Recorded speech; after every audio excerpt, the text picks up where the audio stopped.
Why are we not making like more changes? Like we are in our communities, but like these problems like still exist. We had like, for example, a conversation with someone from Pakistan, someone from Nepal, someone from Ukraine, myself from Guatemala, and even though we are like totally different, we had like the same problems and the same desire of changing things, and we're actually tackling the problem the same way. So we're like, why is this not happening? Why is this not changing?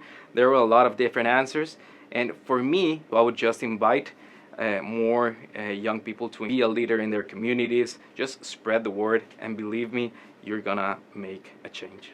You graduate from the technical school, from college, university, and so on and so on, but you're not actually prepared for the world of work because like they don't teach you like soft skills or exactly the things you need to know in order to access the private sector. For example, like it's not because technical skills, because those technical skills you can learn from you can learn them. Like it's not those types of a specific things. It's more of a soft skills thing. Like for example, if you can't communicate, you can't work with your peers and all that stuff. So there is a skills mismatch. And for example, I had a youth perspective, and one of the questions was, well, when you graduated high school, were you like you felt like you were prepared for a job? She said no, and now she's in college, and we asked her. She's in like third or fourth year of her bachelor, and we asked her, well, now do you feel ready for a job? And she said, I'm less ready now. So it's really interesting, but I would think that the skills mismatch that is mainly due there's no communication between the private sector and the employer sector.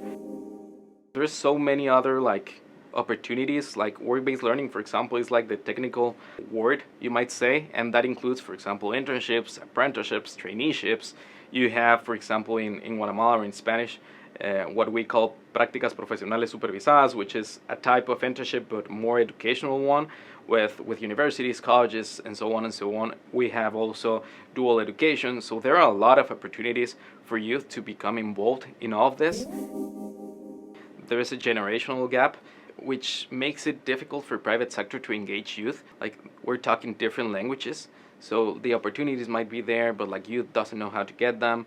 And like for example, that we have several organizations that work on this. We also do too, and it might be like the simplest thing, but for example, mock-up interviews, like just teaching them how to make a curriculum, how to dress appropriately for an interview, like those types of things. Like people might think like they're so basic, people should already know this, but because of that type of thinking, it's because it's the cause of having those gaps. So that's a pretty forward example. That would be with education, with entrepreneurship.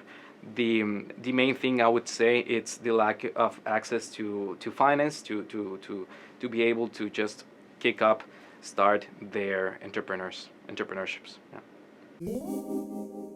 Perhaps the government has like the ability to make advocacy and like approve laws and stuff, but like they can approve a lot of laws, but they doesn't necessarily like translate into what youth needs or what private sector needs or what and else. And also, for example, private sector, they wanted to open opportunities, but they didn't know, for example, the law, they didn't know how to approach youth, and so on and so on. And I can name a few other examples, but that would be pretty much it. Like this awareness must be like how we can work together. Like as a whole, we are better, and like separately, of course, we're going to make a change, but it's, as for me, it's not going to be enough. There's only one way to do things right, and that is by doing them together. Like they might be the ones, the decision makers, but like their decisions must be based in, for example, youth needs, and of course of all the other representatives. But we do have to work together, and so that would be my request, to work together.